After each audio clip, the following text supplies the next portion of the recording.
వినిపిస్తుందా అండి? వినిపిస్తుందండి. ఓకే.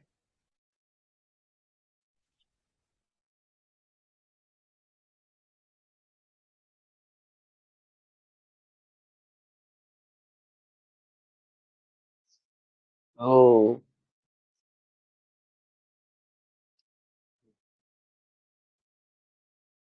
చిత్రం గురించి మనం ఫోటోతో సహా కోణాలేంటి అవి నేర్చుకున్నాం. అయితే దాన్ని యాక్చువల్‌గా దాంట్లో ఉన్న రహస్యాలు చాలా రహస్యాలున్నాయండి. అంటే తెలుసుకోవాలి. ఎవరైనా శ్రీచక్రం అనగానే ఈవెన్ మేరు అనగానే ఆ మేరువేంటి, శ్రీచక్రం ఏంటి అనేది చాలా రహస్యాలున్నాయి ఇక్కడ.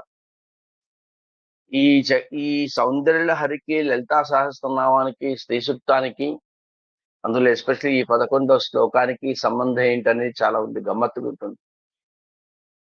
ఈ రహస్యాలన్నీ చెప్పకూడదని అంటారు చాలా మంది. ఇవన్నీ చెప్తే అర్థమవుతుందా అనేది. అది వాదన. నా వాదన ఏంటంటే, సరే గురువుల ద్వారా భగవంతుని దయ వల్ల, నా పురాకృత పుణ్య విశేషం వలన, గురువు యొక్క నిశ్శేష కటావీక్షణంతో నాకు వచ్చిందనుకుందాం, తెలుసుకుందనుకుందాం. ఆ తెలుసుకున్న రహస్యాన్ని 10 మందికి తెలియకపోతే, నేను వెళ్ళిపోతే నాతో పాటు ఉండిపోతుంది తప్ప దాని రహస్యాన్ని ఎవరు చేసుకోలేరు. అప్పుడు ఏమవుతుందంటే, ఉన్న నిజానికంటే అబద్ధాలు ఎక్కువ చేరుతాయి. ఉన్న నిజానికంటే అబద్ధాలు ఎక్కువ చేరుతాయన్నమాట.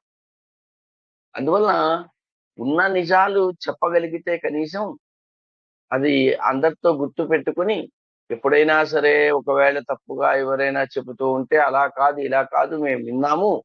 మాకు తెలుసు ఫోటోతో సహా చూపెట్టి మేము నేర్చుకుందామని చెప్పడానికి వీలుంటుందనే ఉద్దేశ్యంతోనే చెప్పగలుగుతున్నాను తప్ప, ఇందులో ఏదో నాకు వచ్చిన అహంభావం, నాకు వచ్చిన పొగరు, గర్వంతో కాదు. ఉన్న విషయాలని ఎదుటి వాళ్లకు చెప్పగలగాలి అని ఆలోచన. ఇప్పుడు చతుర్భిః శ్రీకంఠైః శివయువతిభిః పంచభిరపి ప్రభిన్నాభిః శంభో నవ- నవభిరపి మూల ప్రకృతిభిః చతుశ్చత్వారింశత్ వసుదల కలాశ్ర త్రివలయ త్రిరేఖాభిః సార్ధం తవ శరణకోడాః పరిణత.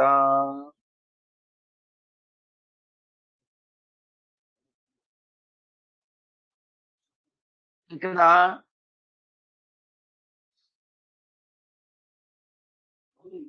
నాకు ఎవరో అతను అడిగారు ఏమని, సార్ నాదని మీరేమో చతుశ్చత్వారింశత్ అన్నారండి, మరి నేను నా బుక్ లో త్రేశ్చత్వారింశత్ అని ఉంది అని. ఉందండి, రెండు ఉన్నాయి, నేను చెప్తాను. దానికి దానికి తేడా తెలియకపోతే చెప్పకపోతే చాలా తప్పు అవుతుంది. ఖచ్చితంగా అది చెప్పగలగాలి, చెప్తాను కూడా.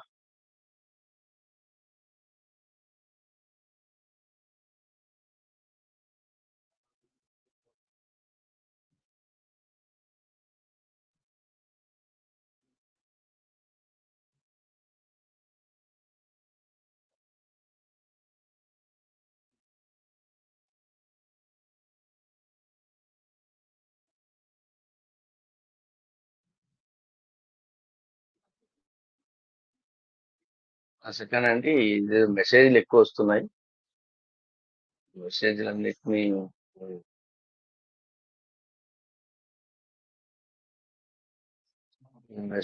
మెసేజ్లు రాకుండా చూస్తాను నేను.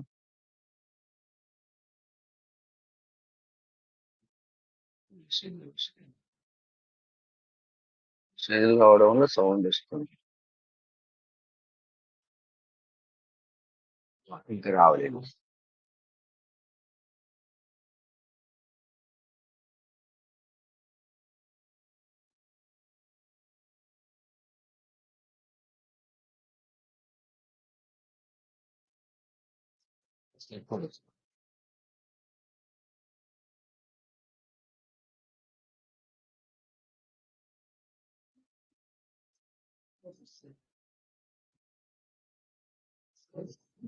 అది చతుర్ త్రయశ్చత్వారింశత్ అని ఉంది, 44 కోణాలు అని. కొన్ని బుక్కుల్లో త్రయశ్చత్వారింశత్ అని ఉంటుంది, 43 అని. మరి ఎందుకు ఆ డిఫరెన్స్ వచ్చింది అన్నది, ఏది కరెక్ట్ అనేది మనము, రెండు కరెక్ట్ అనండి. మరి కొన్ని దాంట్లో ఎందుకు అట్లా చతుశ్చత్వారింశత్ అన్నాడు, కొన్ని దాంట్లో త్రయశ్చత్వారింశత్ అన్నాడు తెలుసుకోవడానికే. అది తెలుసుకోవాలి. ఆ ఒక్క పదం మీకు ఎక్స్ప్లెయిన్ చేయడానికి చాలా చాలా నేను వెనక్కి వెళ్ళాల్సి వస్తుంది కాబట్టి ఆ రోజు చెప్పలేకపోయాను. అమ్మవారి దేవలు ఈ రోజు వచ్చింది. ఓకే, ఇప్పుడు ఈ అమ్మవారి నిలయం ఎక్కడుంటుంది అంటే నేర్చుకుందాం మనం. సుధా సింధుర్ మధ్యేషు రవటపి వాటి పరివృతే నిజమని ద్వీపే నీపోపవనవతి చింతామణి గృహే అని నేర్చుకుందాం. అదంతా ఆ వాతావరణము చుట్టుపక్కల ఉన్న దాని గురించి నేర్చుకున్నాం తప్ప, ఇంతకు అమ్మవారు కరెక్ట్ గా కూర్చున్న ప్రదేశాన్ని మనము లాస్ట్ లో ఏమనుకున్నాము, శివాకారే మంచే పరమశివ పర్యంక నిలయం అని అనుకున్నాం. అంటే ఆ అయ్యవారి ఆ తొడ మీద కూర్చుని ఉందన్నాం, కానీ అసలైన ప్రదేశం ఏంటి అంటే ఇక్కడ అదే విషయం, శ్రీచక్రంలో ఉంటుంది. శ్రీచక్ర ఆమె నివాసము అని. సో అందుకే శ్రీచక్ర రాజ నిలయ అంటుంటారు. శ్రీచక్రం ఆమె నివాసం కాబట్టి శ్రీచక్రానికి అమ్మవారికి అభేదము, భేదమే లేదు. అదే శ్రీయంత్రం కూడా అంటారు. ఆ శ్రీయంత్రమే శ్రీచక్రం. అంటే ఏంటి ఇక్కడ, ఇందాక మనం అనుకున్నట్టు 4 ఊర్ధ్వ చక్రాలు కోణాలు ఉన్నాయి. అంటే ఊర్ధ్వ కోణాలు 4 చూపెట్టాను బొమ్మలు, అవి శివశక్తులు అంటారు. 5 అధో కోణాలు అన్నాను, వాటిని అమ్మశక్తులు అంటారు. ఇక్కడ ఇందాక అష్టదళ ఉంది కదా, వసుదళ అన్నది మూడో పాదంలో, మూల ప్రకృతి చతుశ్చత్వారింశత్ వసుదళ కళాశ్ర త్రివలయ త్రిరేఖాభి. ఇది ఆర్డర్లు తీసుకుంటే 4 ఊర్ధ్వ కోణాలు, 5 అధః కోణాలు, 8 అష్టదళాలు. అంటే అష్టదళం 8 దళాలు, షోడశ దళాలు 16 దళాలు, త్రివలయాలు అంటే 3 వృత్తాలు ఉన్నాయి చూపెట్టాను మీకు, 3 వృత్తాలు. త్రిరేఖావిహి 3 రేఖలు, ఒకటి తెలుపు రంగు, ఒకటి పసుపు రంగు, ఒకటి ఎరుపు పసుపు తెలుపు ఉందండి, 3 రేఖలు. ఇవన్నీ కలిపితే అన్నిటితో అత్యంత మనోహరముగా, అత్యంత శోభాయమానముగా, ఒక సౌష్ఠవ రీతిలో బ్రహ్మాండ పిండాండ సృష్టి ప్రళయ విజ్ఞాన సమస్త రహస్యాలను కూడా పొందుపరిచిన ఆ యంత్రం పేరే శ్రీచక్రం అంటారు. ఆ శ్రీచక్ర నిలయమే అమ్మవారి నిలయం. వీటన్నిటితో కూడా అత్యంత సున్నితంగా, అత్యంత శోభాయమానంగా మణి ద్వీపే అని అంటుంటారు కదా, మనులతో ప్రకాశింపే చేసేది. ఈ బ్రహ్మాండ పిండాండ సృష్టి ఈ సృష్టి ప్రళయము ఇవన్నీ కూడా విజ్ఞాన సమస్త రహస్యాలన్నీ కూడా. ఎందుకంటే ఎక్కడ బ్రహ్మాండం ఉందో, ఎక్కడ పిండాండం ఉందో, ఆ బ్రహ్మ పిండాండంలో సృష్టి ఎలా ఉంటుంది, ప్రళయం ఎలా ఉంటుంది, విజ్ఞానం ఎలా ఉంటుంది, ఈ సమస్త రహస్యాలు కూడా ఈ అందులో పొందుపరిచి ఉంది శ్రీచక్రం అనేది. అందుకే ఎవరైనా సరే శ్రీచక్రం పూజ చేస్తున్నారు అంటే ఆ మహానుభావులు, వాళ్ళు శక్తివంతులనే మనం ఉజాలి. ఎందుకంటే అందులో రహస్యాలు తెలియదు. అసలు బ్రహ్మాండ పిండాండాలు అంటారు. అసలు బ్రహ్మాండం పిండాండం ఏంటి, ఆ బ్రహ్మాండం పిండాండంలో మన వంతు ఏంటి, మన శరీరం ఏంటి, మన దేహం ఏంటి, మన జీవం ఏంటి, పైగా మన ఇప్పుడు ఆ 11వ శ్లోకం ఎట్లా రిలేట్ అయింది కనుక్కోవాలి. ఇందాక అనుకున్నాం 4 ఊర్ధ్వ కోణాలు, ఊర్ధ్వ శక్తి శివశక్తులు అనుకున్నాం. 5 అధో కోణాలు శక్తి, మన శక్తి ఇవి అమ్మవారి యొక్క శక్తులు అనుకున్నాం. ఇది ఇప్పుడు బ్రహ్మాండ పిండాండంలోకి వెళ్తాం. బ్రహ్మాండం అంటే ఇక్కడ ఏంటంటే మొత్తం సృష్టినంతా పాలించి పరిపాలించి ఏది కావాలో ఏది జరగకూడదో ఇవ్వడానికి ఒకరెవరో ఉంటారు. కాబట్టి అది ఈ సృష్టికి పైన ఇంకొక సృష్టి కల్పించి ఈ బ్రహ్మాండంగా క్రియేట్ చేయడం ఒక అవధి ఉంటుంది, ఒకటి పరిధి ఉంటుంది. దాన్ని బ్రహ్మాండ పరిధి అంటారు. ఆ బ్రహ్మాండ పరిధిలో మనం అందరం కూడా ఒక పిండాండ పరిధికి చెందుతాం. అంటే బ్రహ్మాండములో నుంచి పిండాండం వస్తుంది తప్ప పిండాండములోంచి బ్రహ్మాండము రాదు అని అనుకుంటున్నాం మనం. యాక్చువల్ చెప్పాలంటే బ్రహ్మాండము నుంచి మన పిండాండం వస్తుంది. ఆ పిండాండం వల్ల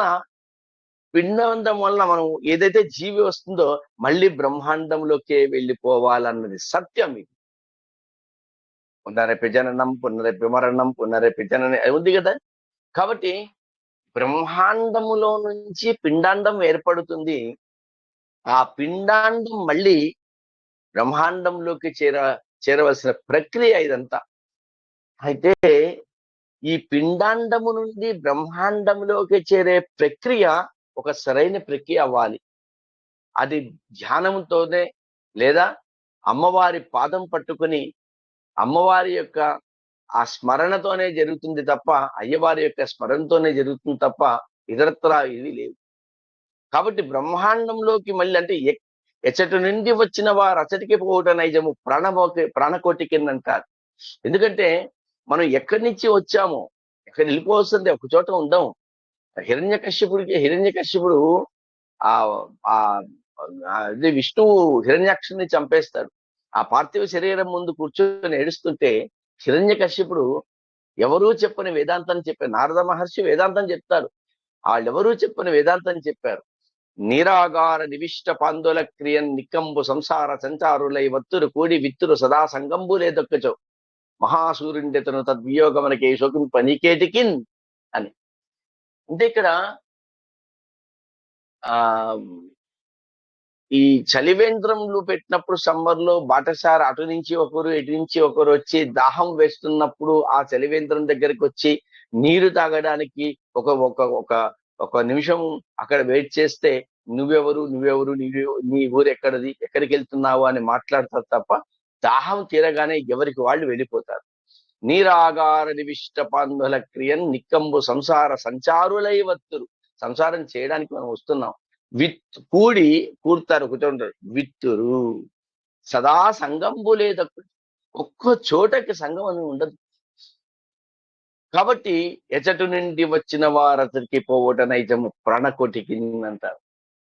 ఇంత అద్భుతమైందో. అలా మనము ఎక్కడి నుంచి వచ్చామో దాన్ని మనం బ్రహ్మాండ పరిధి అనుకుంటున్నాము. మనం పిండాండంగా మారి వస్తున్నాము. మళ్ళీ కూడా వెనక్కు బ్రహ్మాండంలోకి చేరిపోవాలి. అయితే బ్రహ్మాండము నుండి నేను వచ్చిన పద్ధతి వేరు, మనం వెళ్లే పద్ధతి వేరు. ఆ వెళ్లే పద్ధతి సరైన పద్ధతి కావాలన్నదే ఇక్కడ ఈ పూజలు, విగ్రహారాధన, ధ్యానము ఇవన్నీ కూడా కుండలి యోగము. అందుకనే ఈ 11వ శ్లోకం అంతకుముందు 10, 9, 10 కుండలిని శక్తిని తెలుసుకోవడానికి చెప్తే, ఇది 11వ శ్లోకము దాన్ని అంతరార్థం తెలుసుకొని మన అది అన్ని చక్రాలతోనూ ఆజ్ఞా చక్రం వరకు వెళ్ళి సహస్రార చక్రాన్ని చేరుకోవడానికి సరైన మార్గం అనేది ఒకటి ఎంచుకోవాలి. కాబట్టి ఆ మార్గంలో శ్రీచక్ర పూజ అన్నది ఒకటి ఉంటుంది. ఆ శ్రీచక్రం మనం పూర్తిగా పూజ చేయలేని వాళ్ళు ఈ 11వ శ్లోకం కన్నా చెప్పుకోగలిగితే అంతటి మహత్వం మనకి వస్తుందని చెప్పడంలో శంకరాచార్యుల గారు మన మీద ఉన్న కరుణతో రాసిన శ్లోకం ఇది. సో ఇప్పుడు ఈసారి ఈ శివశక్తులు అన్నారు 4, అమ్మవారి శక్తులు అన్నారు 5. అక్కడేమో మీరు బొమ్మ చూపెట్టి ఊర్ధ్వ కోణాలు అధకోణాలు అని చెప్పారు. మరి బ్రహ్మాండ పరిధికి పిండాండ పరిధికి ఎలా సంబంధం వస్తుందంటే, బ్రహ్మాండములో ఎన్ని విశ్వాలు ఉన్నాయో ఆ విశ్వాలలో మనమున్న విశ్వం ఒక పరిధి మాత్రం. ఇప్పుడు పంచభూతాలు, పంచతన్మాత్రలు, పంచకర్మేంద్రియాలు, పంచప్రాణాలు, వీటన్నిటినీ నడిపించాలంటే ఒక మనస్సు. గుర్తుపెట్టుకోండి, పంచభూతాలు, పంచతన్మాత్రలు, పంచ కర్మేంద్రియాలు, పంచ ప్రాణాలు, మనస్సు 5వది. ఈ 5 ఊర్ధ్వకు అధకోణాలు సంబంధించినవి శక్తి కోణాలు. ఇవన్నీ అంటే ఈ శక్తి కోణాలు ఏంటి? పంచభూతాలు అన్నవి ఒకటి కాదు కాబట్టి మన దగ్గర బంధింపబడేవి కాదుగా. ఇవన్నీ ఒకరింట్లో ఒకరి సొత్తు కాదుగా. మొత్తం విశ్వమంతా గాలి కావాల్సిందే, విశ్వమంతా నీరు కావాల్సిందే, విశ్వమంతా అగ్ని కావాల్సిందే, విశ్వమంతా భూమి కావాల్సిందే, విశ్వమంతా ఇది ఆకాశం కావాల్సిందే.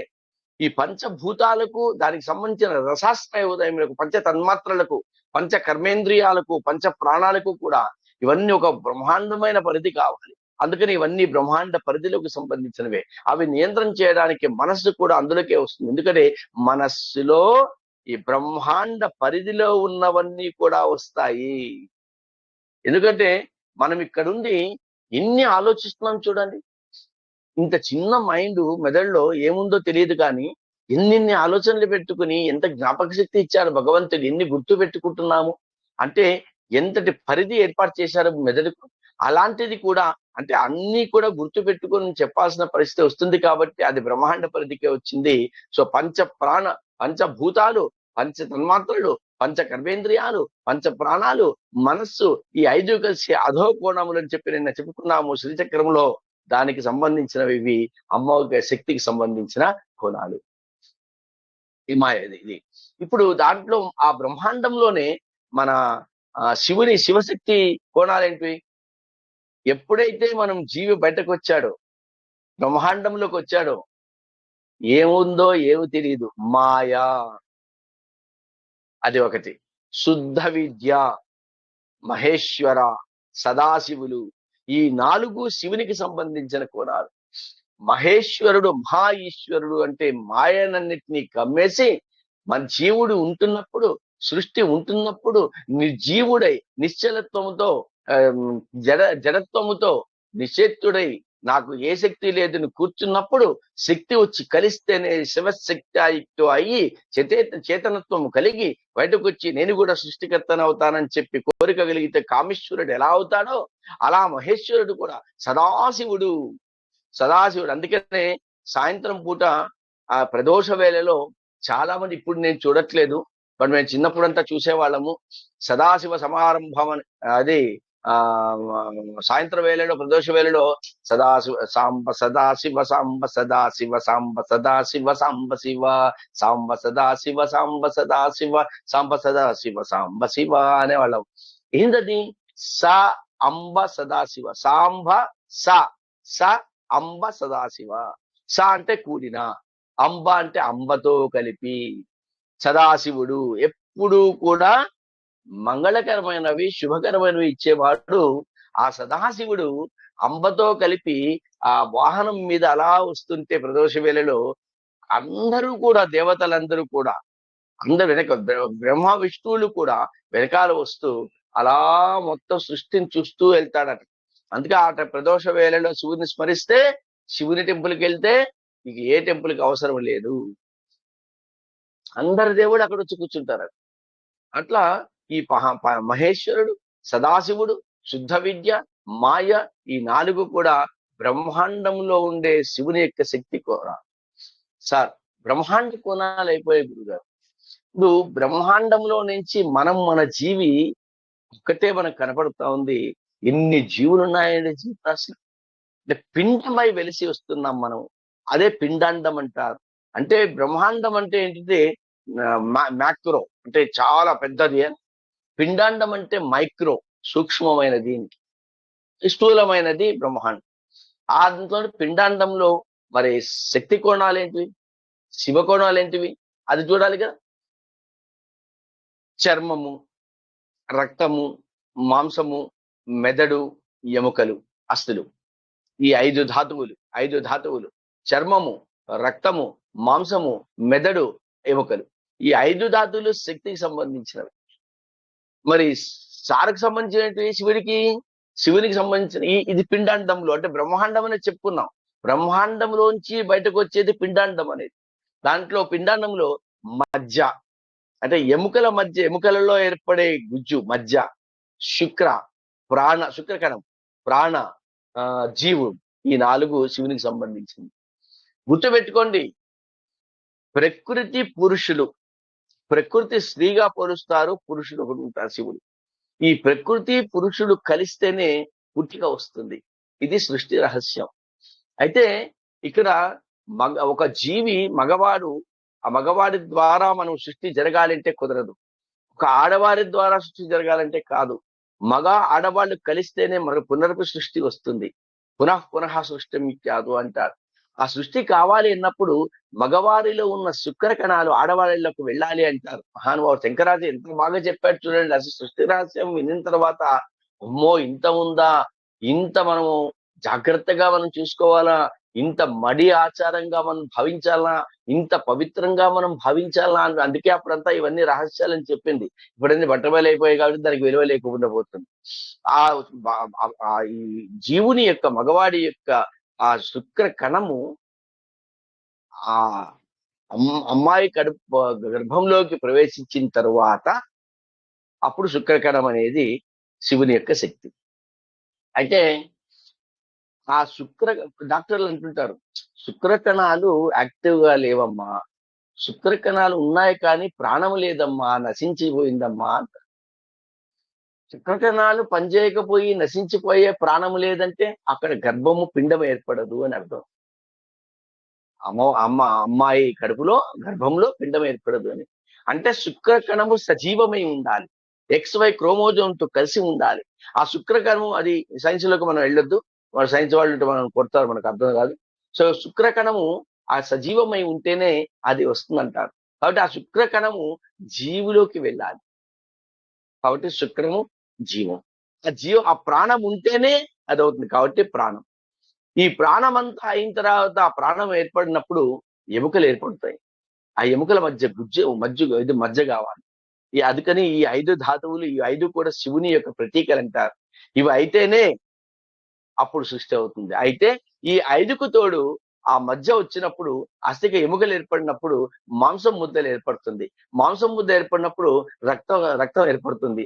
రక్తం ఏర్పడినప్పుడు ఆ నరాల ద్వారా ఏదైతే నరాలు ఎముకల ద్వారా ప్రశ్నించడానికి, రక్తం ప్రశ్నించడానికి మెదడు ఒకటి ఏర్పడుతుంది. ఇవన్నీ తెలుసుకోవడానికి ఆ మెదడు ఏర్పడిన తర్వాత పూర్తి శరీరాకృతి ఏర్పడుతుంది. శరీరాకృతి ఏర్పడిన తర్వాత దాని మీద చర్మం వస్తుంది. అందుకనే ఇది పిండాండ పరిధి అంట. ఇదంతా జరిగిన తర్వాతనే మనకు ఒక జీవుడు బయటకి వస్తాడు. అందుకనే లలితా సహస్రనామంలో అసలు ఎంత అద్భుతం అంటేనండి, గర్భవతిగా ఉన్న ఆమె ప్రతి నెల ఏమి తినాలి, ఎలా కోల్చాలి అనే దానికి అది రహస్యమైనది లలితా సహస్రనామంలో చెప్పబడి ఉంది.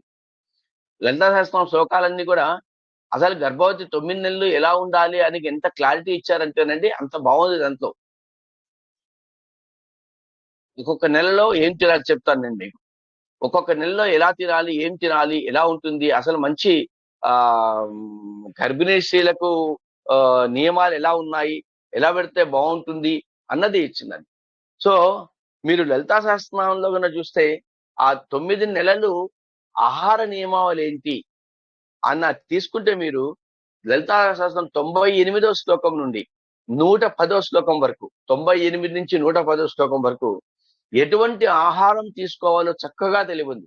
విశుద్ధ చక్ర నిలయ రక్తవర్ణ త్రిలోచన శ్రీకట్వాంగ ప్రేరణ సావధనైక సమన్విత, అక్కడి నుంచి 110వ శ్లోకం వరకు ఖచ్చితంగా ఇవి కన్నా ఫాలో అయితే గర్భిణీ ఇదిగా ఉన్నప్పుడు ఆ ఒక్కటి 98 నుంచి 110 శ్లోకాలు కన్నా ఎక్కువ సార్లు వినగలుగుతుంటే ఒక మంచి శక్తివంతమైన బిడ్డకు. ఇది చాలా మందికి తెలియదు. ఎక్కడి నుంచి వచ్చిందంటే ఇదే ఆ పిండాండ పరిధిలో అయ్యవారి శక్తులు ఏవైతే ఉన్నాయో ఆ మధ్య, ప్రాణ, శుక్ర, జీవం అనేవి అమ్మవారి శక్తులతో కలిస్తే మాంసం ఎముకలు ఏర్పడి దాని చుట్టూ మాంసం ఏర్పడి, ఎముకల్లో అజ్జల్లో మధ్య ఏర్పడి, రక్తం ఏర్పడి, ఆ రక్తం ఏర్పడిన తర్వాత ఆ మెదడు ఏర్పడిన తర్వాత చర్మం కూడా ఉంటుంది. మీకు ఆ 110 శ్లోకాలు పెట్టమంటూ కూడా నేను పెడతానండి. మీకు సౌందర్య హరిలో ఇప్పుడే పెడతాను నేను, ఒక్క నిమిషం. సౌందర్య హరి మీకు మన గ్రూప్ లో పెట్టానండి. 110 శ్లోకాలు కూడా నేను పెట్టేశాను. 108 వరకు మీకు పెట్టానండి. 108 శ్లోకాలు మెయిన్, 110, 109, 110 అనేది మళ్ళీ చూసుకోవచ్చు. నేను మీకు పోస్ట్ చేశాను, మన సౌందర్యలహరి గ్రూప్ లో పోస్ట్ చేశాను. లలితా సహస్రనామము గర్భిణీ స్త్రీల దాంట్లోనే పాయసాన్న ప్రియ అని వస్తుంది అమ్మవారు. అందుకే నేను చెరుకు రసం ఎప్పుడు నైవేద్యం పెట్టండి, పాయసం చేయండి, అది గూడన్న పాయసం చేయాలి అని చెప్పింది నేను. చాలా అద్భుతాలు ఉన్నాయి మనకు సృష్టిలో. అయితే ఇక్కడ ఏంటంటే సార్ ఇవన్నీ బాగానే ఉన్నాయండి. ఈ మీరు శ్లోకంలో ఆ 44 చతుర్వింశతి త్రయోవింశతి అని చెప్పారు కదా, చతుశ్చత్వారింశతి అనేది ఇంకో దాంట్లో త్రయశ్చత్వారింశతి అని ఉంది. ఎవరు నేను అడిగారు కూడా అతను. నేను చెప్తాను ఏముంటుందని.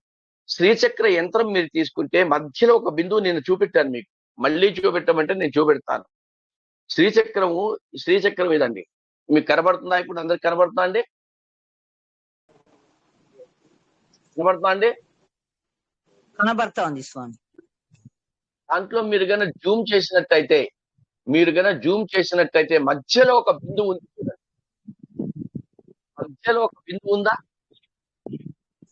ఉంది స్వామి. ఆ బిందువు ఒకటండి. బిందువు ఒకటి. త్రికోణం 3, అష్టకోణాలు 8, దశార యుగ్మము దశము అంటే 10, యుగ్మం అంటే 2, 10 × 2 20, చతుర్దశాకోణం అంటే 14, మొత్తం 46 అవుతాయండి. ఒక బిందువు ఒకటి, త్రికోణం 3, అష్టకోణాలు అంటే వసుదళం అన్నాడు దీంట్లో. వసువులు అంటే అష్టవసువులు అని. వసుకోణం అంటే 8, దశార యుగ్మం అంటే దశ అంటే 10, యుగ్మం అంటే 2, 10 × 2 20, చతుర్దశాకోణం అంటే 14, మొత్తం 14, 20, 8, 3, 1 కలిపితే 46 అవుతుంది. మరి ఇట చతుశ్చత్వారింశది గాక త్రయశ్చత్వారింశది గాక మీరేంటండి 46 చెప్పారంటే, త్రికోణాకి కిందుగా రెండు కోణాలు మీకు ఉంటాయి. 2 కోణాలు ఉంటాయి మీకు. దాంట్లో అదేమవుతుందంటే అష్టకోణాల్లోకి వచ్చేస్తాయండి.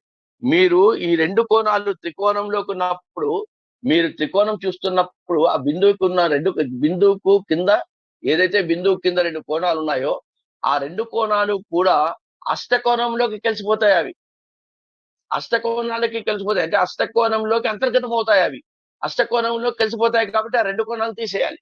అంటే బిందువు కిందుగా ఉండే 2 కోణాలను అష్టకోణంలోకి కలిపేస్తారు కాబట్టి, అష్టకోణంలో లెక్కేస్తారు కాబట్టి ఈ 46 - 2 పోతే 44 అవుతుంది. మళ్ళీ మొదటికి వచ్చారు స్వామి. నేను ఆయన ఎవరో చెప్పారు పాపం, త్రయశ్చత్వారింశతి 43 అన్నారు కదా, మళ్ళీ 44 చెప్తున్నారు ఏంటి అంటే, ఆ 44 43 ఏంటంటే ఇందాక నేను బిందువు అని చెప్పాను. బిందువును కోణముగా లెక్కిస్తే లెక్కించనిచో 44 - 1 43 అవుతుంది. కోణముగా లెక్కిస్తే 44 అవుతుంది. కోణముగా లెక్కించనిచో 43 అవుతుంది. ఇప్పుడు త్రయశ్చత్వారింశతి అవుతుంది. దానికి మరి బిందువును కోణముగా ఎందుకు లెక్కించారు కొంతమంది? ఎందుకు లెక్కించారంటే నేను చెప్పాను మీకు. మ్యాథమెటిక్స్ లో ఒక రేఖ ఏర్పడాలి అంటే ఆది బిందువు అంత్య బిందువు ఉండాలి. సో ఆది బిందువు అంత్య బిందువును కలిపే రేఖనే ఒక రేఖ అంటారు. అప్పుడు దానికి మధ్యలో పొడవు వస్తుంది, లెంగ్త్ వస్తుంది. దాన్నే మ్యాగ్నిట్యూడ్ అంటారు. ఒకవేళ ఈ ఆది బిందువు అంత్య బిందువు కలిసిపోయింది అనుకోండి, కలిసిపోతే రేఖ ఎక్కడుంది? మధ్యలో రేఖ లేదు. అంటే రేఖ లేదు అంటే ఇక్కడ ఏంటంటే మధ్యలో లెంగ్త్ లేదు, మధ్యలో మ్యాగ్నిట్యూడ్ లేదు. ఆ లెంగ్త్ లేనప్పుడు ఏమైంది? ఆది బిందువు అంత్య బిందువు అనేది కలిసిపోయింది. అంటే అది కూడా ఒక బిందువుగా తయారైంది. మన దీంట్లో మ్యాథమెటిక్స్ మేము వెక్టర్ ఆల్జీబ్రా అంటాం. ఒకటి వెక్టర్ ఆల్జీబ్రా టాపిక్ ఉంటుంది. Initial and terminal point coincide, then that is called a point అంటారు. అది 0 వెక్టార్ అంటారు. అంటే magnitude is 0, direction is there అంటారు. కాబట్టి ఈ అంత్యనిష్ఠురము అంత్య బిందువు ఆది బిందువు రెండూ కలిస్తే ఒక బిందువుగా తయారైంది. ఆ బిందువును మనం కోఆర్డినేట్ జామెట్రీలో పాయింట్ సర్కిల్ అంటాం. దాన్నే లిమిటింగ్ పాయింట్ అంటాం. చాలా ఉంటాయండి. జామితీయ పరిధి అంటారు, జామితీయ బిందువు అంటారు దాన్ని. ఇప్పుడు ఆ బిందువు అనే దాన్ని వీళ్ళు ఏం చేశారు, కొంతమంది మధ్యలో డిస్టెన్స్ లేదు కాబట్టి దాన్ని బిందువుగా తీసుకున్నాం కాబట్టి కోణము కాదంటారు. అయితే బిందువుని తీసుకుంటే బిందువు లేనిది త్రికోణం గీయలేము.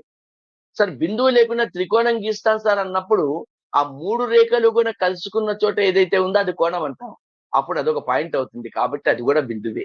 అంటే బిందువు కూడా త్రికోణమితినే అని అర్థం. కాబట్టి బిందువును కూడా కోణంగా తీసుకున్నారు కాబట్టి 44 చెప్పబడి ఉంది. తీసుకుని వాళ్ళు త్రైశ్చత్వారింశత్ అని ఉంటుంది. మరి ఏది కరెక్ట్ అంటే మహానుభావుడు శంకరాచార్యులు గారు ఏది రాసినా మహానుభావులు నాలాంటి పనికిరాని వాళ్ళు ఉంటారని, క్వశ్చన్లు వేస్తారని, మరి వాదిస్తారని తెలుసు కాబట్టి ముందుగానే ఊహించే శక్తి ఉంది కాబట్టి, పైగా తర్వాత మీరు గమనించగలిగితే ఒకటి వాడాడండి మహానుభావుడు. మీరు ఆ శ్లోకాన్ని మళ్ళీ మీరు కనుక గమనించగలిగితే చతుర్భిః శ్రీకంఠైః శివయువతిభిః పంచభిరపి ప్రభిన్నాభిః శంభో నవభిరపి మూల ప్రకృతిభిః చతుశ్చత్వారింశత్ వసుదళ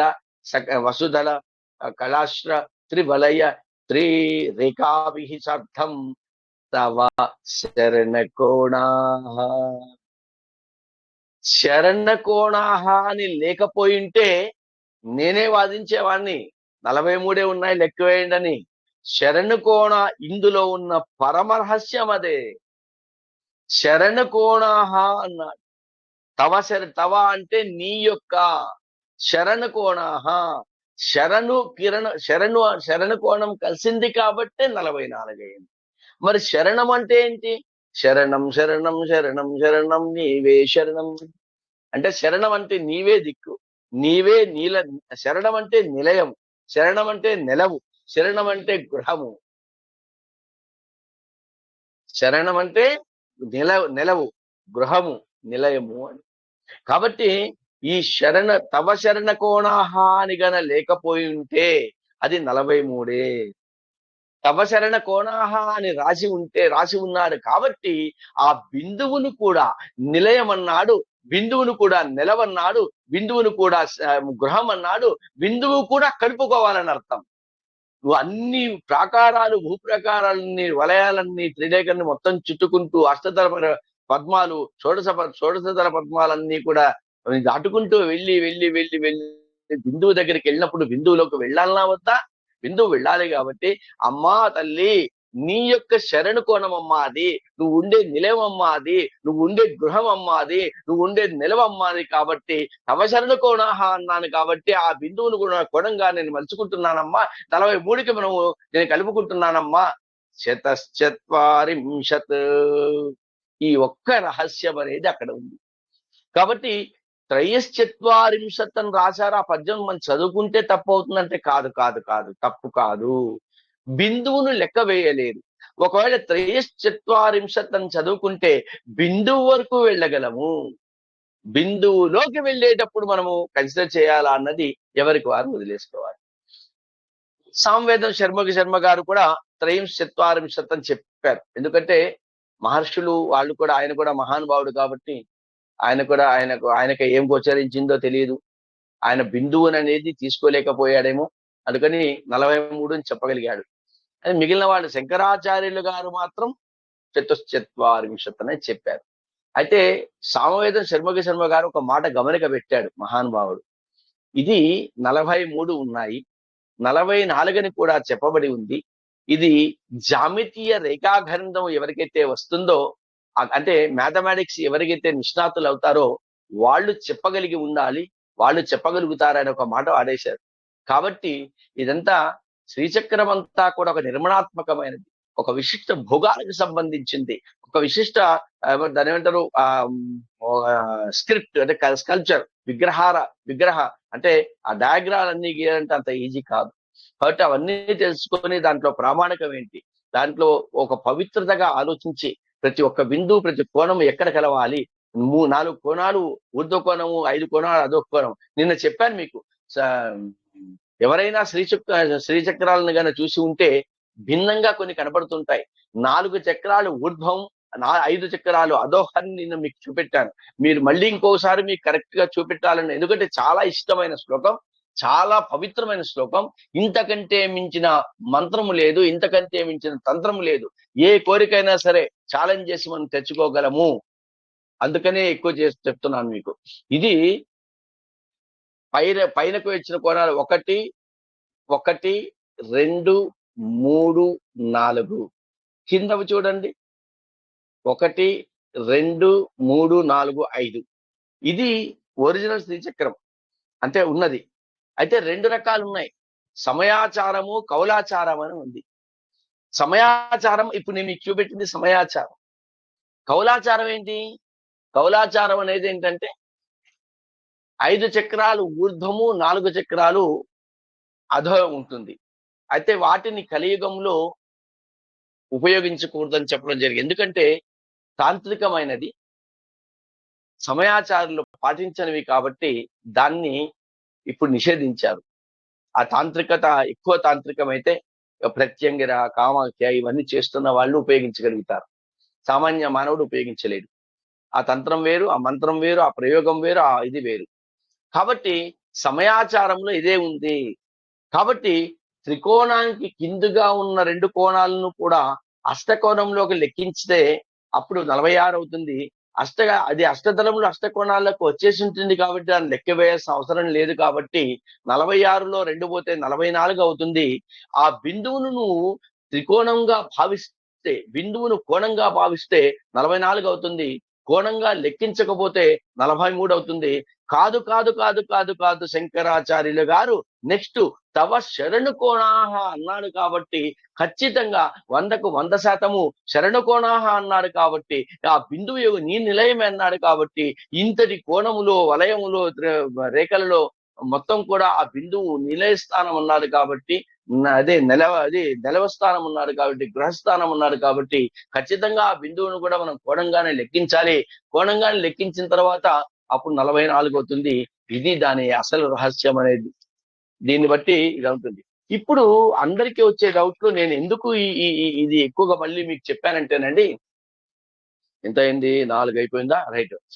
దాంట్లో ఒక భావనోపనిషత్తులో ఒక పద్యం ఉంటుంది. పిండి త్రికోణ వసుకోణ దశహరయుగ్మ మన్వస్త్ర నాగదల సంయుత షోడశారం వృత్తత్రయం చ ధరణి సదనత్రయం చ శ్రీచక్రమేత ధుదితం పరదేవతాయా. ఇక్కడ బిందువు అంటే ఒక బిందువు, త్రికోణ 3 కోణాలు, వసుకోణ అష్టవసువులు 8, దశార యుగ్మం అంటే 10 అనేది యుగ్మం అంటే 2, 10 × 2. మరి ఏంటి దశార యుగ్మం? దశావతారాలుగా తీసుకున్నారు. ఎందుకంటే శివుడు కదా, శివునితో శక్తి కలిసి ఉంది కదా.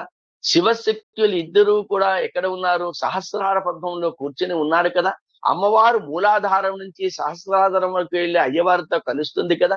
మళ్ళీ అక్కడి నుంచి మూలాధారానికి వచ్చి అన్ని చక్రాలను శుద్ధిపరిచి జీవనోపాధిని కల్పిస్తూ జీవిని ఒక ఉనికిని తెస్తుంది కాబట్టి ఆ అయ్యవారి శివాయ విష్ణు రూపాయ శివరూపాయ విష్ణువే కాబట్టి ఆ శివుడి యొక్క ఆ విష్ణువు యొక్క 10 అవతారాలు దశావతారాలు అంటారు కాబట్టి దశార యుగ్మం అని అంటారు. దశార యుగ్మం మన్వస్త్ర మనువులు మనువులు ఎంతమంది ఉన్నారు? 14 మంది. 14 మంది మనువులు ఉన్నారు. 14. ఇంకోటి ఏంటి? నాగదళ. ఇది అదే అందుకేనండి అర్థం. సంస్కృతంలో ఏంటంటే ఒక సంఖ్యను చెప్పడానికి ఒక పేరుని పెడతారు వాళ్ళు. నాగదళ. దళం అంటే మీకు తెలిసిన విషయం. దళ అంటే రేకులండి. సో నాగదళం అంటే నాగములు. అందరికీ వచ్చాయంటే నాగములు అంటే నాగుపాములు అని కాదు. నాగములు అంటే ఏనుగులు.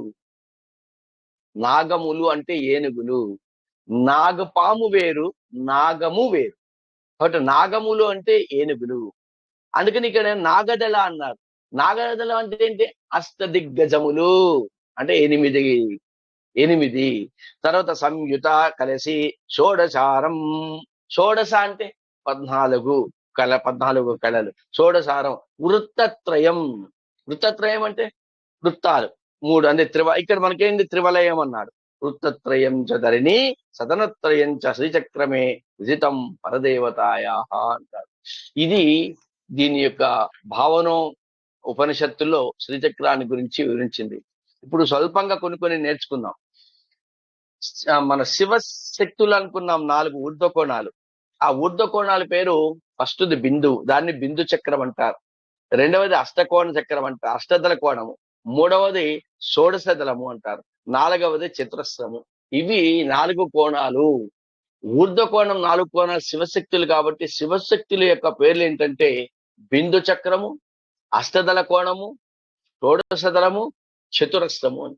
ఒక బిందువు అంటే ఏంటంటే త్రికోణములోని మధ్య బిందువు సృష్టికర్తకు ఒక మూల బిందువు ఆధారం అవుతుంది, సృష్టి క్రమాన్ని తెలియచేస్తుంది. ఇందులో బ్రహ్మానందమైన మనకు ఆనందాన్ని కలిగించేది, అలౌకిక ఆనందం కలిగించేది, సర్వానందమయం చేస్తుందట. అందుకే ఆ బిందువుని సర్వానందమయ చక్రం అంటారు. మళ్ళీ గుర్తుపెట్టుకోండి, మనకు ఈ బ్రహ్మానందమయలో మనకు అన్ని కూడా ఆనందాన్ని కల్పిస్తుంది, అనుభూతిని కల్పిస్తుంది. ఆ అనుభూతి కనిపించాలంటే అనుభవం కావాలి కాబట్టి, ఆ అనుభవం కావాలంటే ఈ దేహం కావాలి కాబట్టి అమ్మవారు అనేక దేహాలనిచ్చి, అనేక అనుభవాలనిచ్చి, అనుభవాల ద్వారా అనేక అనుభూతులనిచ్చి, అనుభూతుల ద్వారా ఉన్న ఆనందము కాదురా ఇది, లౌకికానందమేరా ఇది, అలౌకికానందం ఏదో ఉందని చూపించగలే సర్వానందమయం అనేది ఇస్తుందట. అందుకే ఈ బిందువుని సర్వానందమయ చక్రం అంటారు. దీని తత్వం ఏంటంటే పంచబ్రహ్మాత్మకం అవుతుంది. పంచబ్రహ్మాత్మకులు ఇందాక చెప్పాను, పంచ ప్రాణాలు, పంచ తన్మాత్రలు, పంచభూతాలు, ఇవన్నీ కాబట్టి పంచబ్రహ్మాత్మ అవుతుంది. అయితే దీనికి ఈశ్వర త్రిపుర సుందరి దేవి అనేది అధిష్టాన దేవత. కాబట్టి ఈ ఈ ఈ ఈ ఈ ఈ మూల బిందువుకు మెయిన్ త్రిపుర సుందరి, శ్రీ త్రిపుర సుందరి దేవిని. అధిష్టాన దేవత రాజరాజేశ్వరి దేవి. ఈమె ఏం చేస్తుందంటే తనలో ఉన్న శక్తిని బిందువు ద్వారా ప్రలోభితం చేసి, బిందువు ద్వారా శక్తినంతా నింపి, ఆ బిందువు నుండి సూర్యచంద్రుల మీదకి శక్తిని పెట్టి, సూర్యచంద్ర నక్షత్రాల మీదకి పెట్టి, సూర్యచంద్ర నక్షత్రాల నుంచి మన మీద పడేటట్టు చేస్తుంది. కాబట్టి ఆ బిందువు అంతటి ఇంపార్టెంట్ అని. అది పిండాండంలో, బ్రహ్మాండములో ఉండే వీటినన్నింటినీ దాటుకొని పిండాండములో మనలాంటి జీవుల మీద ప్రసారం చేస్తుంది. అక్కడ అష్టదళ కోణం అంటారు. మీకు చెప్పాను, ఈ శివచక్రాల్లో ఒకటేమో బిందు చక్రము, రెండవది అష్టదళ కోణం అనేది. అష్టదళ కోణం అనేది దీన్ని సర్వ సంక్షోభిణీ చక్రం అని పేరు.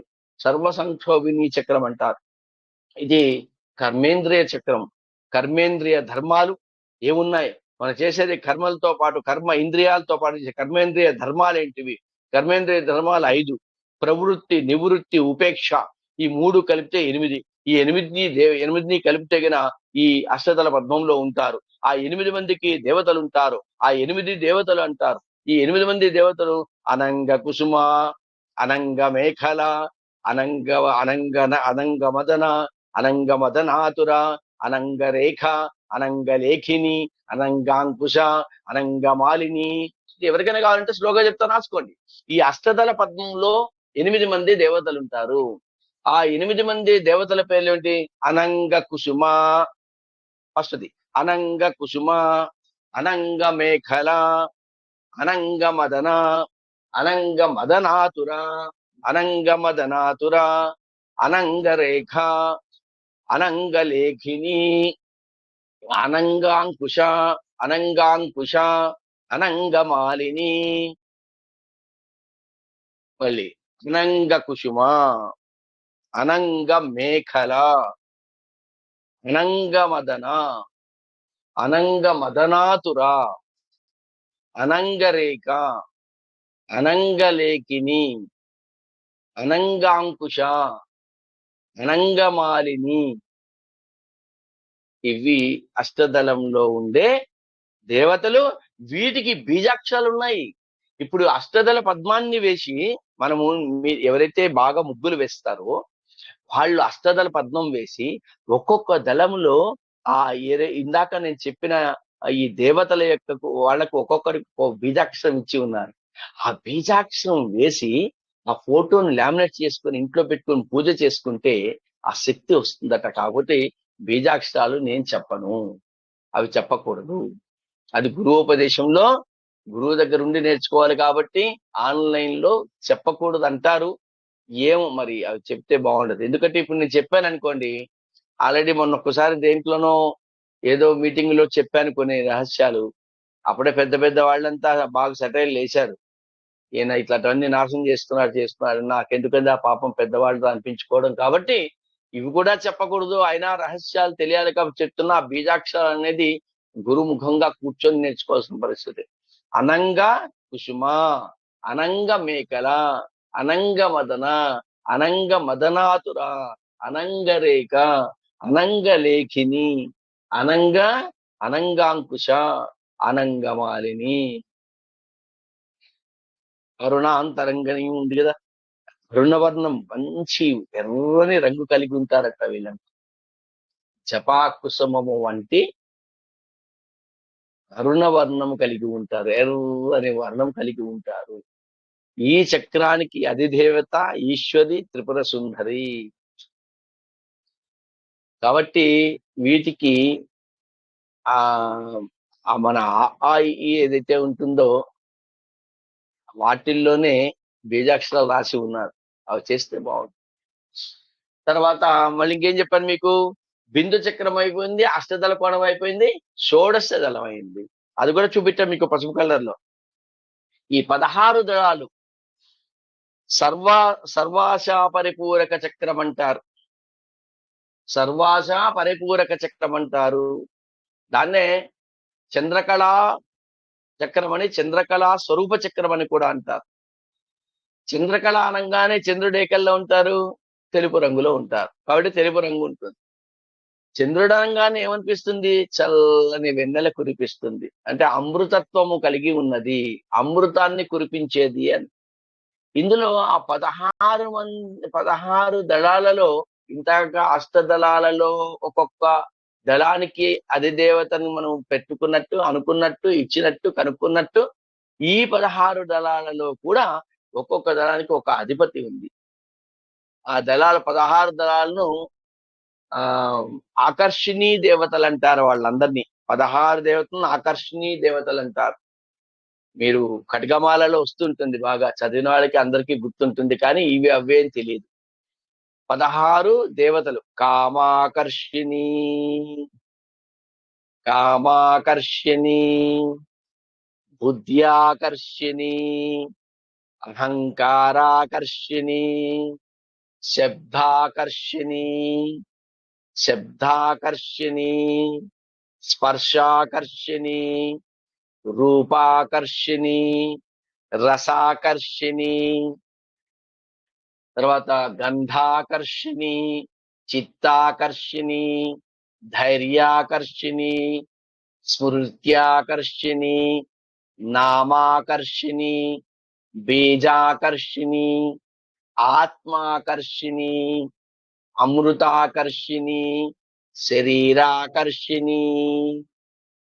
ఎందుకంటే ఖడ్గమాలలో వస్తాయి కాబట్టి ఇవన్నీ మీకు చెప్పగలిగితే కొంచెం దీని యొక్క మహత్తు మీరు ఒకవేళ చదవకపోయినా, నేర్చుకోకపోయినా, వినైనా వస్తున్న ఉద్దేశంతో, అది రహస్యమైన దాంట్లో గురించి చెప్పకూడదన్నా కూడా బీజాక్షరాలు చెప్పదలుచుకోలేదు కాబట్టి, చెప్పట్లేదు కాబట్టి ఇవి చెప్తుంది. సో 16 మందికి ఉన్న దేవతల పేర్లను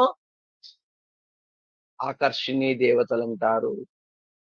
కామాకర్షిణి ఒకటవది, రెండవది బుద్ధ్యాకర్షిణి, మూడవది అహంకారాకర్షిణి, నాలుగవది శబ్దాకర్షిణి, నెక్స్ట్ ఐదవది స్పర్శాకర్షిణి, ఆరవది రూపాకర్షిణి, ఏడవది రసాకర్షిణి, ఎనిమిది గంధాకర్షిణి, 9 చిత్తాకర్షిణి, 10 ధైర్యాకర్షిణి, 11 స్మృత్యాకర్షిణి, 12 నామాకర్షిణి, 13 బీజాకర్షిణి, 14 ఆత్మాకర్షిణి, 15 అమృతాకర్షిణి, 16 శరీరాకర్షిణి.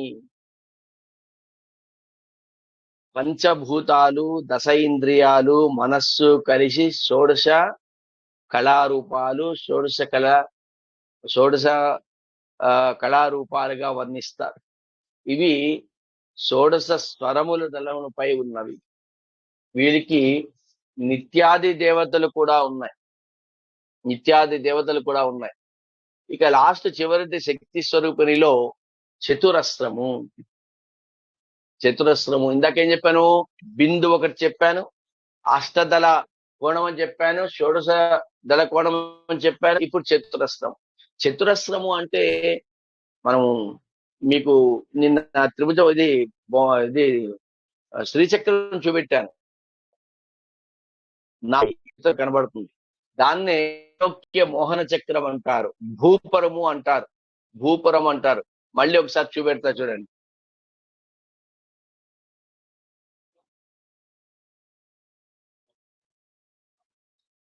ఈ 4 వైపుల ద్వారాలు ఉన్నాయి చూడండి.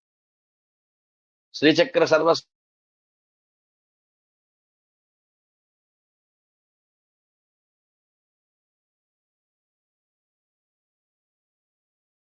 క్లియర్ గా మీకు ఆ రేఖలు కూడా కిందగా ఇవి చెప్పాను. తెలుపు, ఎరుపు, పసుపు కలర్ లో ఉంటుంది అని చెప్పాను. త్రివలయ, ఇది 3, ఈ రౌండ్ కూడా త్రివలయము. ఇవి త్రివలయము. 1, 2, 3 త్రివలయము. ఇదేమో త్రిరేఖాభిహి, ఇవి త్రిరేఖాభిహి. కాబట్టి ఇది కలిసి దాంట్లో ఇది చతురస్రం అంటారు. కాబట్టి దీన్నే త్రైలోక్య మోహన. అసలు చూస్తేనే ఈ రంగులు కాదండి, అది శ్రీచక్రానికి వర్ణించడానికి అసలు చెప్పాలనుకుంటే అక్కడ ఏ కలర్ లో ఉంది. ఇందాక మీకు అన్నాను ఏమని, మీకు ఆ ఇది షోడశ దళం ఉంది, శ్వేతవర్ణం ఉంటుంది అని చెప్పుకుంటూ వచ్చాను. అలా వర్ణాలు ఉన్నాయి కాబట్టి ఆ వర్ణాలతో పాటు ఇది డయాగ్రామ్ వేస్తారు అర్థం చేసేట్టుగా. కాబట్టి దీన్ని త్రైలోక్య మోహన చక్రం అంటారు, దాన్నే భూపురం అంటారు. ఈ భూపురంలో 3 భాగాలు ఉంటాయి. 3 భాగాలు ఉంటాయి. ఇక్కడ చూడండి, 3 భాగాలు ఉంటాయి. ఏవేవేది? ఈ 3 లైన్లు ఉన్నాయిగా, ఈ 3 లైన్లు. మొదటి భాగము శుక్లవర్ణం అంటారు, అంటే తెలుపు కలరు. ఈ శుక్లవర్ణంలో 16 మంది శక్తి దేవతలు ఉంటారు. 16 మంది శక్తి దేవతలు ఉంటారు. వాటి పేరు వామ, జ్యేష్ఠ, రౌద్రి, శాంతి, శ్రద్ధ, సరస్వతి, క్రియాశక్తి లక్ష్మి, లక్ష్మీ తుష్టి మోహిని పుష్టి, ప్రథమశాసిని వీచి, వినున్మాలిని, సుధానంద, నాగబద్దికాన్ అది ఉంటుంది. అదేవిధంగా రెండవది ఉందండి ఇక్కడ. రెండవది దాన్ని రక్తవర్ణం అంటారు, ఎరుపు వర్ణం. ఇక్కడ ఎరుపు వర్ణం. ఫస్ట్ ఏమో తెలుపు శుక్లవర్ణం అయిపోయింది, ఇక్కడ ఎరుపు వర్ణం ఉంది. ఆ ఎరుపు వర్ణం ఉండేది రెండవ భాగం అంటారు. అంటే త్రైలోక్య మోహన చక్రంలో భూపురంలో రెండవది అంటారు. దీంట్లో ఏముంటుందంటే అష్టమాత్రికలు ఉంటారు. బ్రాహ్మి, మహేశ్వరి, కౌమారి, వైష్ణవి, వారాహి, మహీంద్రాది చాముండా, మహాలక్ష్మి. బ్రాహ్మి మహేశ్వరి చ ఇంద్రి, కౌమారి, వైష్ణవి తథా వారాహి చ తథా షష్ఠీ చాముండా సప్తమాతర. అష్టమేత మహాలక్ష్మి, అది అష్టమ. ఇదేదు మహాలక్ష్మి పశ్చిమాది క్రమేణ హి భాగేతు సంపూజ్య వాయువ్యాజిత పూర్వసత్తన్ అంటారు. కాబట్టి అది రక్తవర్ణం అనేది. ఇక 3వ భాగం అనేది చూడండి, ఇక్కడ మూడవ లైన్ ఏదైతే ఉందో, ఈ 3వ లైన్ ఏదైతే ఉందో అది సువర్ణ వర్ణము కలది, బంగారు వర్ణము కలది. ఈ బంగారు వర్ణం గల దాంట్లో విద్యా మంత్రాలు ఉంటాయి. ఈ చక్రం అన్నది పృథ్వీతత్వం కలిగి ఉంటుంది. ఇందులో అష్టసిద్ధులు ఉంటాయి. అష్టసిద్ధులు అంటే ఏంటి? అనిమా, మహిమ, చేవా, లగిమా, గరిమా, తదా ప్రాప్తి, ప్రాకామ్యమి, సత్వం, వసిత్వం అని కదా అష్టమ సిద్ధి అంటే. అనిమ, మహిమ, లఘిమ, గరిమ, ప్రాప్తి, ప్రాకామ్యము, ఈసత్వం, వసిత్వం అనేవి ఇవి వాటిలో అది సువర్ణ వర్ణం కలిగి ఉంటే వాటి యొక్క విద్యామంత్రాలని కూడా పృథ్వీతత్వం కలిగి ఉంటే అందులో అష్టసిద్ధులుంటే ఆ అష్టసిద్ధులు కదా దేవతలు ఉంటారు, వాళ్ళు శుక్లవర్ణంలో ఉంటారు. ఇక్కడ వీళ్ళకన్నిటికీ కూడా అధిదేవత, ప్రత్యర్థి దేవత అంతా కూడా త్రిపుర సుందరి దేవి. కాబట్టి ఇంతటి మహత్తరమైన ఇది శక్తి, శివుని యొక్క శక్తులు ఉంటాయి. అట్లే అమ్మవారి యొక్క శక్తులు కూడా ఉంటాయి. అమ్మవారి శక్తులుగా త్రికోణము, అష్టకోణము ఇందాక చెప్పాను మీకు. త్రికోణము, అష్టకోణము, అంతర్దసారము, బహిర్దసారము, చతుర్దసారము, తర్వాత ఆ వాటిని పూజించి నవావరణ పూజ అంటారు. ఇంతటి మహత్తరమైన మహోన్నతమైన ఆ ఈ శ్రీచక్రాన్ని తెలుసుకోవడం అనేది మనందరి యొక్క బాధ్యత. తెలుసుకున్న తర్వాత అంతటి పవిత్రతతో మనం దాన్ని చదువుకోగలిగితే బాగుంటుంది. కాబట్టి 11వ శ్లోకం మళ్ళీ ఒక్కసారి, చతుర్భిః శ్రీకంఠైః శివ యువతిభిః పంచభిరపి ప్రభిన్నాభిః శంభో నవభిరపి మూల ప్రకృతిభిః చతుశ్చత్వారింశత్ వసుదళ కళాశ్ర త్రివలయ త్రిరేకాభిః సార్ధం తవ శరణు కోణాః పరిణతా. ఇక్కడ పరిమళిస్తూ ఉంటుందట. శ్రీచక్ర నిలయమే అమ్మవారి నివాస స్థానము. ఆ అమ్మవారి నివాస స్థానం శ్రీచక్రం అనుకుంటుంటాం. కాబట్టి అంతటి మహోన్నతమైన శ్రీచక్రాన్ని మనం పూజించినా, అభిషేకం చేసినా, దాని స్మరణ చేసుకున్నా, దాని యొక్క ఫోటోను మన మనస్సులో నిలుపుకున్నా చాలా అద్భుతాలు జరుగుతాయి, అత్యద్భుతాలు జరుగుతాయి. కాబట్టి అదేంటి, చతుర్భిః శ్రీకంఠైః శివ యువతిభిః పంచభిరపి ప్రభిన్నాభిః శంభో. శివుని కంటే వేరేగా ఉంటాయని వాళ్ళెవరు? నవభిరపి 9, మూల ప్రకృతిభిః చతుశ్చత్వారింశత్ వసుదళ కళాశ్ర త్రివలయ త్రిరేకాభిః స్వార్థం సార్థం, స్వార్థం అని కూడా పడి ఉంది. త్రిరేకాభిః సార్థం తవ శరణు కోణాః పరిణతాః. చతుశ్చత్వారింశత్ అనడానికి కూడా మీకు ఎక్స్ప్లెనేషన్ ఇచ్చేశాను. సో త్రయశ్చత్వారింశత్ అనడానికి కూడా మీకు ఎక్స్ప్లెనేషన్ ఇచ్చాను.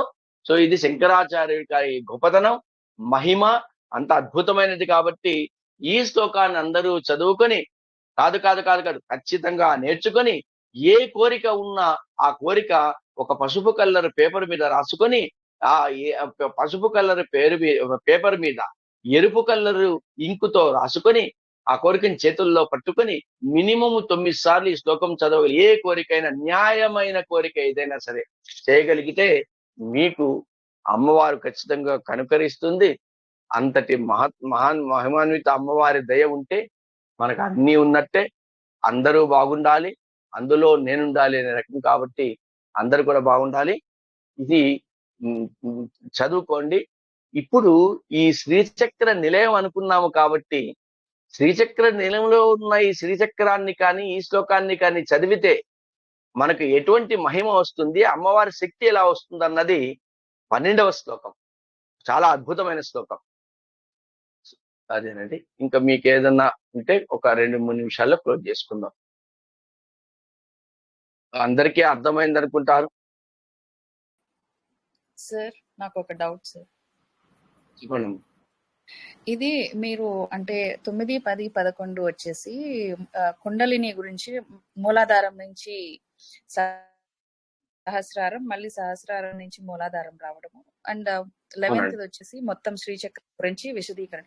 ఈ 3 శ్లోకాలు ప్రతిరోజు ఇన్ని సార్లు అని చదువుకోవచ్చు సార్? అంటే 9 సార్లు మినిమం చదువుకున్నా చాలు. ఓకే సార్, మినిమం 9 సార్లు చదువుకున్నా చాలు. Okay okay, thank you sir. చాలా అద్భుతమైనది. అసలు వంధ్యా దోషం ఉంది, డాక్టర్లు అందరూ కూడా వెళ్ళి ఇంకా రాదండి, మీకు గర్భం ధరించలేదు మీ ఆవిడ, మీకు పిల్లలు పుట్టారు అన్న వాళ్ళకు కూడా సంతానం కాదు సత్సంతానాన్ని కల్పించిన ఏకైక మంత్రం 11వ మంత్రం.